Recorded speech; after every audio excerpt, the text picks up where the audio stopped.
ரோகிணி இந்தா சிக்கிடுவாங்க அந்தா சிக்கிடுவாங்கன்னு சொல்லிட்டு இப்போ நிஜமாக ரோகிணி சிக்க போகிறாங்க. ஆனால் வந்து எல்லா விஷயத்துக்குள்ளாட்டியும் ஒரு பெரிய விஷயத்துக்கு அப்படின்னு வந்து ஒரு ப்ரோமோலாம் வந்தாலும் கூட பாதி பேர் இது கனவாக இருக்கும். அதெல்லாம் கடைசி நிமிஷத்தை தப்பிச்சிருவாங்க. அவங்களாவது சிக்கிறதாவது அதெல்லாம் அவங்க பயங்கரமான ஆளாச்சு, அவங்க எப்படி மாட்டுவாங்க அப்படிங்கிற மாதிரி தான் வந்து போயிட்டுருக்கு. அப்படி ஏன் போகுது அப்படின்னா வந்து இந்த கதையை எடுத்து கொண்டு போனவர்கள், இந்த கதையோட மேக்கர்ஸ், டேரக்டர், அந்த மொத்த ரைட்டிங் டீமுமே வந்து இதுவரைக்கும் ரோகிணிக்கு ஃபேவராக தான் பல விஷயங்கள் செஞ்சுருக்காங்க. எமோஷ்னலாக அவங்க ரொம்ப வருத்தப்படுற மாதிரி யோசிக்கிற மாதிரி விஷயங்கள் இருக்கே தவிர, அதை தாண்டி வந்து பார்த்திங்க அப்படின்னா வந்து அவங்க மாட்டுறாங்க அப்படிங்கிற மாதிரி இருக்கிற எல்லா சுச்சுவேஷன்லையும் ஏதாச்சும் ஒன்று பண்ணி அவங்க தப்பிச்சிருவாங்கிற மாதிரி தான் கதை போயிருக்கு.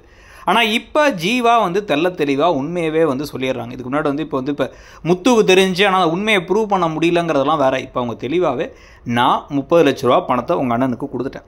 அந்த 30 லட்ச ரூபா பணத்தை எடுத்துக்கிட்டு தான் வந்து அவனுக்கு அந்த மொத்த பிஸ்னஸும் ஆரம்பிச்சாங்கிறத இவரால் டக்குன்னு யூகிக்க முடியும். ஏன்னா எந்த நேரத்தில் அந்த பணம் கொடுத்துட்டு போனாங்க, பணம் கொடுத்துட்டு போனதுக்கான ஆதாரமும் இருக்குது. நீ ஒரு கையெழுத்து போட்டிய போலீஸ் ஸ்டேஷனில் வந்து அது இவங்களுக்கு பணம் கொடுத்தது தான் அப்படிங்கிறலாம் சொல்லும் பொழுது இந்த உண்மைகளை எடுத்து போய் இதை வந்து ரோகிணி டீம், மனோஜ் டீம் கேட்டால் அவங்க ஏற்கனவே இப்போ நாங்கள் ஏமாந்துட்டோம் 30 லட்ச ரூபா பணத்தை நாங்கள் பொறுத்தவரை ஏற்பாடு பண்ணி கொடுத்தோமே, அவன் எங்களை வீட்டு விஷயத்தில் ஏமாற்றிட்டான்னு சொல்லி தப்பிக்க ட்ரை பண்ணாலும் கூட கண்டிப்பாக வந்து பார்த்திங்கன்னா விஜயாவோட மனசுலேயே ஒரு பெரிய கேள்வி வந்துடும். ஏன்னா வந்து எங்கள் அப்பா தான் பணம் கொடுத்தாங்கன்னாங்க, ஆனால் உங்கள் அப்பா பணம் கொடுக்கல, இந்த பணமே முழுக்க வந்து பார்த்தா எங்கள் வீட்டு பணம் தான். இப்போ உங்கள் அப்பா 10 பைசா கூட கொடுக்கலையா, அதுவும் 20 லட்சம் தான் அனுப்புனாருன்னா 30 லட்சம் கொடுத்துருக்காங்களே, இன்னொரு 10 லட்சம் எங்கே போச்சு அப்படிங்கிற பல கேள்விகள் அடுத்தடுத்து வரப்போகுது. இந்த கேள்விகளுக்கு எப்படி அவங்க சமாளிக்க போகிறாங்க, சமாளித்தாலும் சந்தேகம் கண்டிப்பாக வந்து இப்போ முத்துக்குலாம் ஆல்ரெடி ரொம்பவே வந்துருச்சு.